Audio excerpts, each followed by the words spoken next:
So a little bit about the school. So the process, the reason we applied for the EAL mark is we've got 84% of our school population is bilingual, okay, and that is increasing.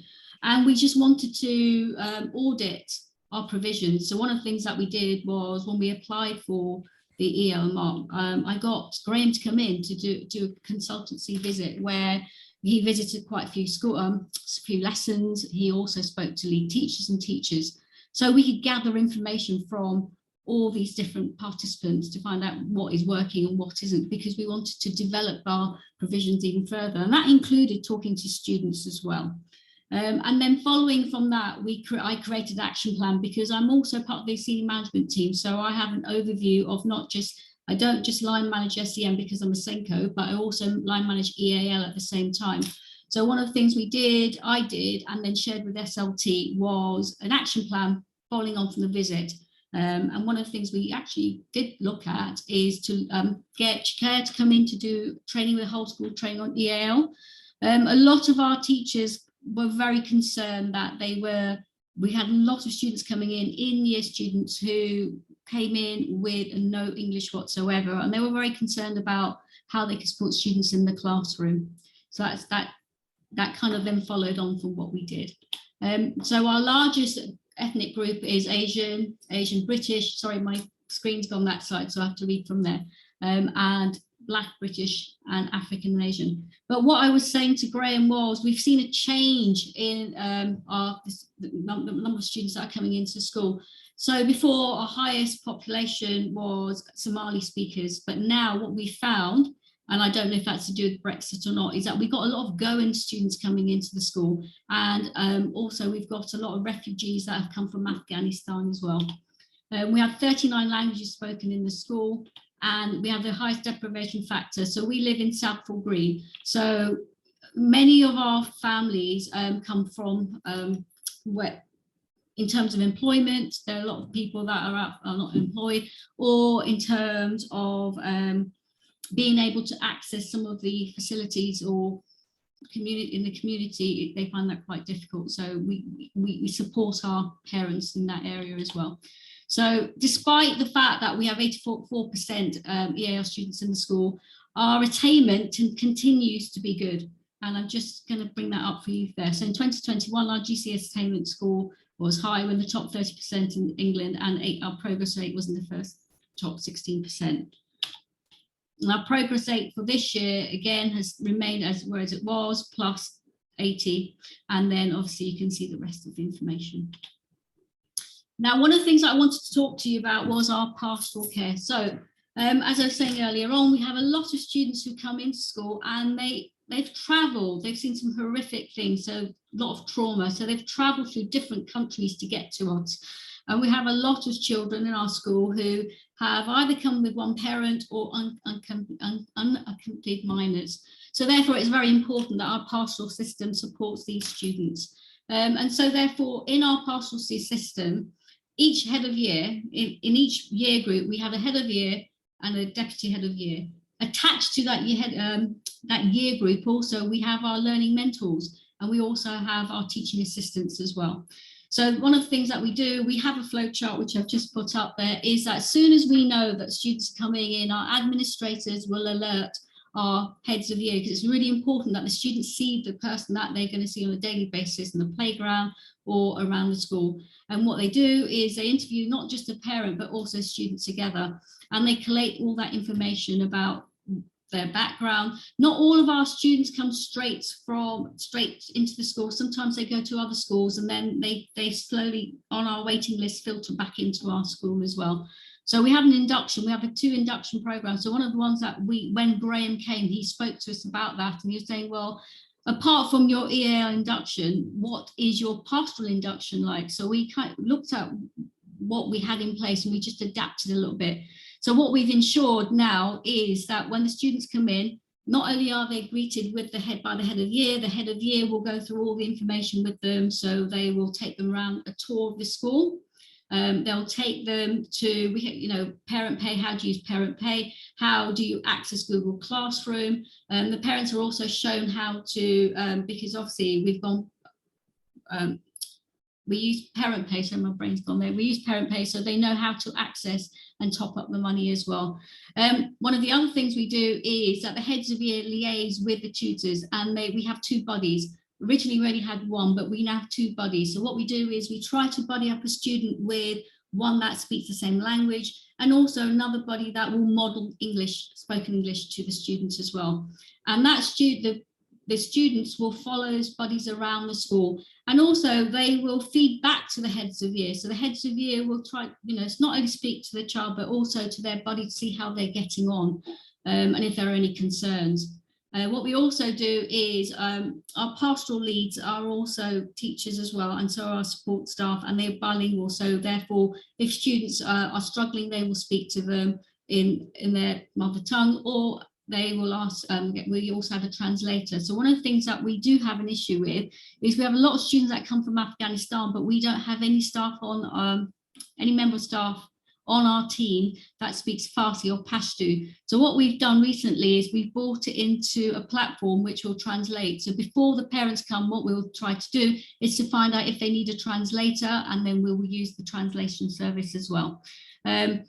One of the things that what we also have, and I'm sure it's in all schools, is that our heads of year and our deputy heads and our learning mentors are always on duty. So in the morning, they're on duty. So the students, as they come through the gate, they'll see someone they recognise.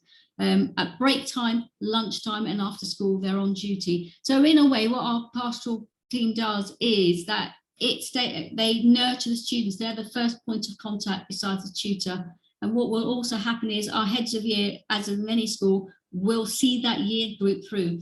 So what we do is that they'll be in the playground. They'll ensure that the student that has just come into the school will ensure that their buddy is with them. And if the buddy isn't with them, they'll ensure that there is someone with them at break time, lunchtime, at all times. Also, they'll ensure that our students, that they know how to use the system in terms of accessing, being able to buy their food. So one of our tutors noticed that one of her students that had just come into the school, she was on duty, and she realized that he wasn't eating. She never saw him eating at all.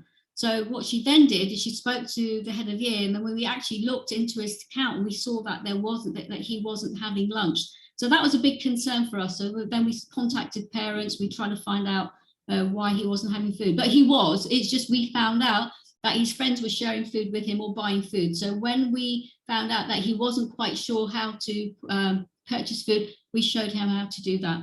Also, I was going to say to you, in terms of our students, we monitor them throughout the day. We'll make sure our heads of year will go into the classrooms. They'll talk to the students, but they'll also talk to the teachers as well. And if there are any concerns, they'll feed back to the assistant head teacher as well for that year group. Our students also, we have a lot of events where they can celebrate their achievements. So we have assemblies. So a lot of our students will take part in our assemblies. We've got something which I haven't got an image here of called the FHS5. And therefore, our students will deliver assemblies which are calendared, which will talk about respect, which might look at challenge, resilience. And our students are involved in that. So each tutor has to make sure that everyone in the class participates. So it's all about equal access. And we ensure that our pastoral system supports the students so they feel comfortable, especially a lot of our students who have come to this country with no parents and are in care as well. So we do that. And we then have also progress evenings where students will receiving a certificate for progress they are making. Now, in our EAL policy, it's stated that every teacher is a teacher of EAL students, and this is a snippet that I've just taken from the policy itself. We've also, sorry, I need to go back a little bit. We've actually appointed an EAL governor as well, which we didn't have before. So we had an SEN governor, but we also have an EAL governor as well. And which I'll talk about a bit later on, but our EAL governor, during when we have our governors meetings, I will always report back to them about the progress that our students are making, especially our EAL cohort as well. So I won't read through all of this with you, but what we have done is that we've ensured that our teachers are equipped with a handful of strategies that they can use in the classroom. And as I said earlier on, they have to ensure that those students are able to access the learning. So sometimes what we've got state-of-the-art technology, so we have lots of computers around the school. So some of our students, teachers will allow students to use the Google Classroom translator so they can access the information. Some of our teachers have also translated some information to students as well. But as I said to you, we also have buddies where they are speaking to students in their mother tongue, but also modelling at the same time spoken language, spoken English. And a lot of our TAs are bilingual. So I think the two speakers were speaking earlier on, as I'm the Senko, I ensure also that all our TAs are attached to the different classes. And so therefore, where a student is struggling, either the teacher or the TA will speak to them in the home language and then model back in English as well to them as well. And we have, one of the things that we've been really pushing for is, and it is working really well, we've trained our teachers to live scaffold. So we've given them lots of strategies that they can use, and their teaching is very flexible in terms of that as well. Okay, so I'm going to talk about our SDP. So we've ensured in our SDP that, I know EAL and SEN are kept separate, but in our SDP they appear together. So therefore we've ensured that every lead teacher, when they are developing their department development plan, that they look at the strategies they're using to support the EAL students. So they are in their program, what are they doing? Does their curriculum allow students to have equal access? Lead teachers are responsible for training staff as well, so to share good practice of modelling, scaffolding strategies. At the same time, I'm going to go to this screen to see it a bit better. And at the same time, we carry out learning walks and development observations as well. And that's a cycle that happens throughout the year. Our teaching and learning, so what we did this year, not this year, the previous year, we looked at our form and we started to think about, well, how can we ensure our teachers are focusing on our EAL students? And we do have a large number of SEN students who are also EAL, so that's why they're put together. And what we have done is, I'm part of the teacher developer team as well. So what we did, we put together some questions that we want the teachers and also lead teachers to think about. So this form, which was developed as part of the deep dive, was that the teacher developer with the key stage coordinator and lead teacher got together and spoke about, well, if I go into this classroom, what am I going to see? What am I going to see your teachers doing for those EAL learners in the classroom? So it was really homing down on what the lead teacher had to focus on. And then they would have to explain what they would see in the classroom and explain the strategy they're using. And we have something called the FHS5, which is up there, which, it's about modeling, challenge, scaffold, sequencing, all those things are there. So therefore they have to focus on that as well. Then during the observation itself, after the discussion has taken place, during the observation that will take place again, the focus will be on what has been discussed. And as you can see, the observer will comment on what is there and what they are seeing.